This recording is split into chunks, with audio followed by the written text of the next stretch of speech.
teman kecilnya Beyonce apa. Terima kasih Beyonce. Saya mau jualan YouTube keranjang. Thank you buat supportnya buat PDD juga. Ya kan kalau di Indonesia lo tahu dong, ada banyak senior-senior di televisi yang bisa ngejelekin junior. Kalau orang udah sampai saat handphonenya nggak boleh dimainin. 1,5 episode atau bisa jadi 1/3/4 episode. Lu dibayar 1 buku tahu.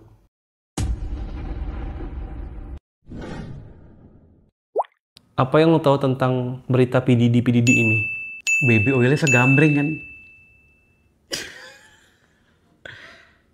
Dia buka jasa pijit apa gimana sih gue tanya?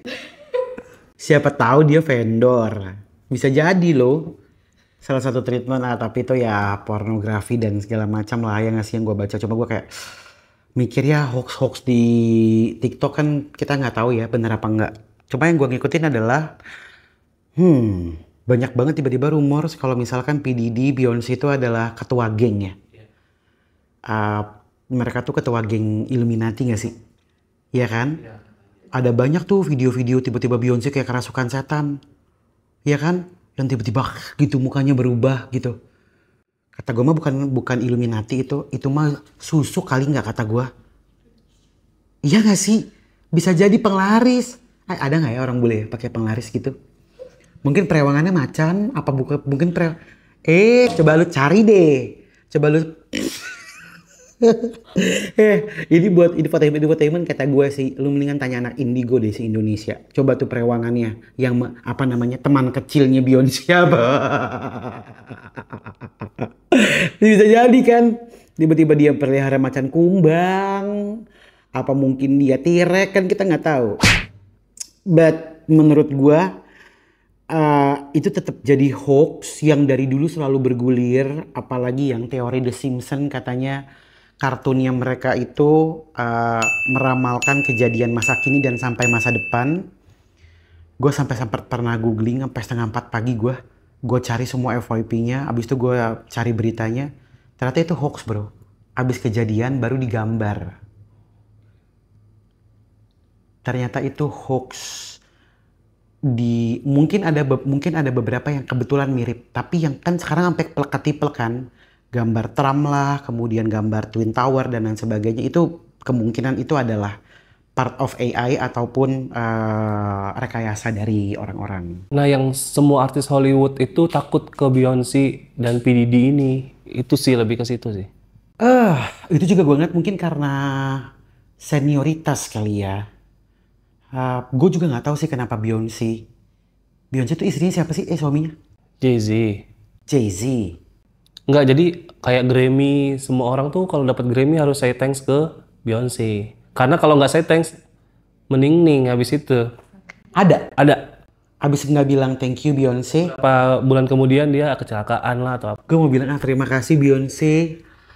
Saya mau jualan YouTube keranjang, YouTube shopping.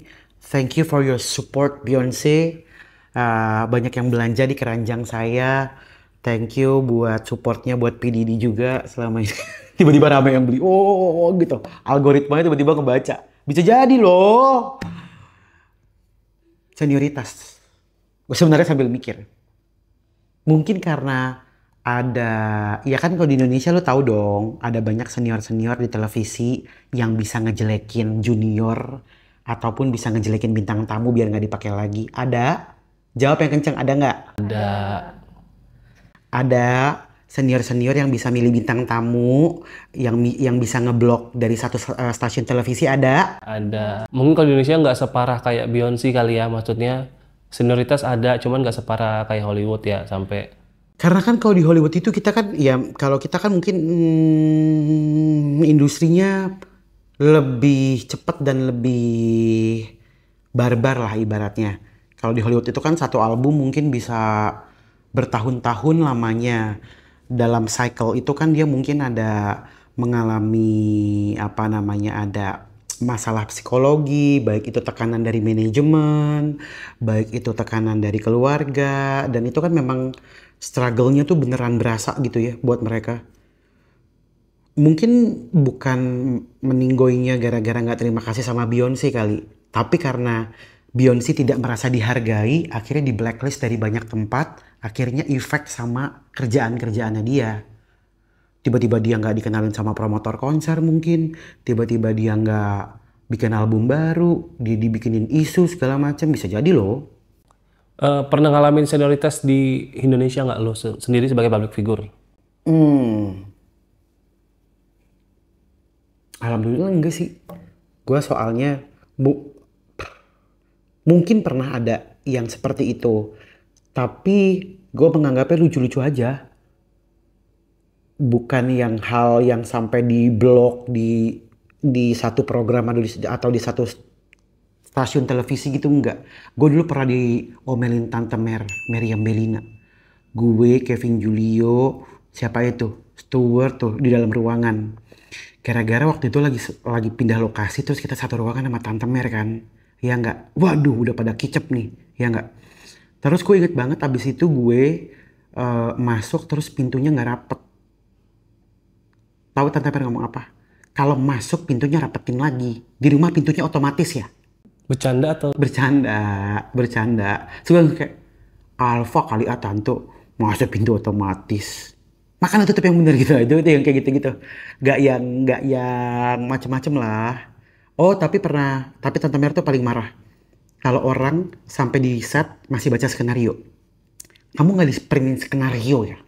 Kamu nggak latihan dulu. Kalau orang udah sampai saat handphonenya nggak boleh dimainin gitu ya, tapi itu kan lebih kepada kepatuhan sih sebenarnya, jadi nggak pernah ada rasa aneh-aneh lah.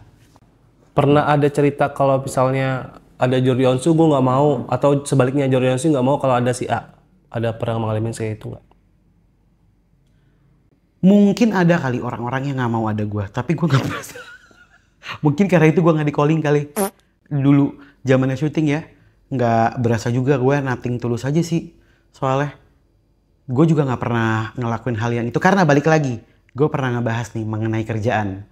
Teman-teman yang ada di kerjaan belum tentu menjadi teman di kehidupan gue. Jadi gue nggak pernah milih mau ketemu sama siapa. Gue ketemu sama orang yang gue nggak suka pun ya gue profesional aja. Abis itu selesai di luar dari set gue nggak mau ngobrol ya bodo amat. Ya gue nggak mau ngobrol mau gimana. Yang penting pada saat di set gue baik-baik aja, bisa berjalan lancar gitu. Gue takut juga bro, orang tuh kalau misalkan kebanyakan gaya, kalau lagi di atas daun mungkin PH, TV pada dengerin maunya apa. Tapi once lo udah nggak rating, abis lo dilepeh. Udah dilepeh gitu ya diinjek. Udah nggak rating lo gitulah. Ya kan kita maunya santai-santai aja ya kan. Pernah ada kejadian yang memorable di program televisi nggak waktu itu? Memorable karena apa nih? Ya mungkin lo diganti tiba-tiba, atau lo jadi hostnya terus diganti tiba-tiba, atau apa, ada nggak? Gue pernah di program Trans 7 tuh waktu itu. Gue jadi bintang tamu, besokannya 2 hari kemudian gue disuruh syuting lagi. Gue jadi bintang tamu pilot project yang belum tayang. 2 hari kemudian langsung bikin 2 episode, tapi gue jadi host. Host sebelumnya dikeluarin, diganti sama gue. Anjay gue gak enak. What goes around comes back around kan. Setelah 28 episode, gue yang dikeluarin diganti host baru. Kata gue, ya udahlah. Lo gue kan dapat cara itu kan, bukan program gue dari awal. Jadi gue kayak ya udah bodo amat. Gue udah nggak ambil pikir. Oke. Pernah karena rating share? Pernah dong. Karena rating tidak bagus, share tidak bagus ya pernah lah. Sinetron zaman dulu. Kalau share udah di bawah 16 udah siap-siap loh. Kalau 2 hari nggak naik, bungkus tiba-tiba. Mati, tiba-tiba lu mati. Sekeluarga mati kebakar apa gimana terserah. Pokoknya ada yang meninggal dulu, baru bungkus tuh sinetron. Sering banget lah. Banyak nggak sih artis yang sebel gitu sama TV? Gue sih nggak tahu ya, karena gue kan orang di balik layarnya. Nah, sebagai sisi artis itu banyak nggak sih yang ngomongin kayak sebel sama share rating gitu? Pernah nggak sih? Gue nggak pernah sih sebel sama share rating. Gue paling sebelnya sama ini sih. Buku sama skenario. Lu tahu kan dulu sampai sekarang pun gak tahu ya, tapi gue udah lama gak syuting sinetron. Dulu kalau kita syuting sinetron bukunya 1, tapi tayangannya bisa jadi 1,5 episode atau bisa jadi 1/3/4 episode. Lu dibayar 1 buku tahu?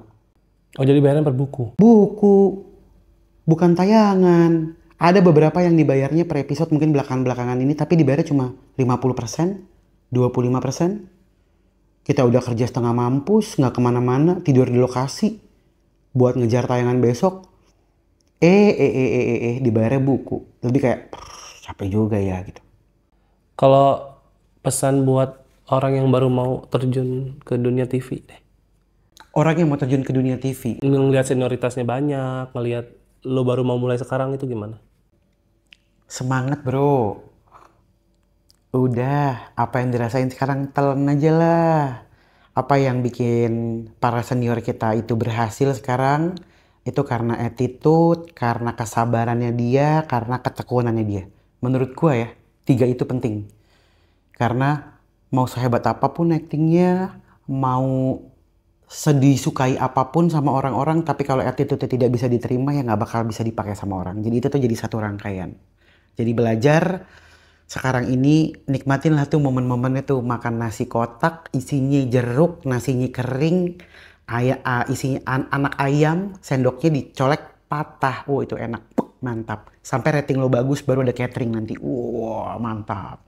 Baru diinfusin rame-rame.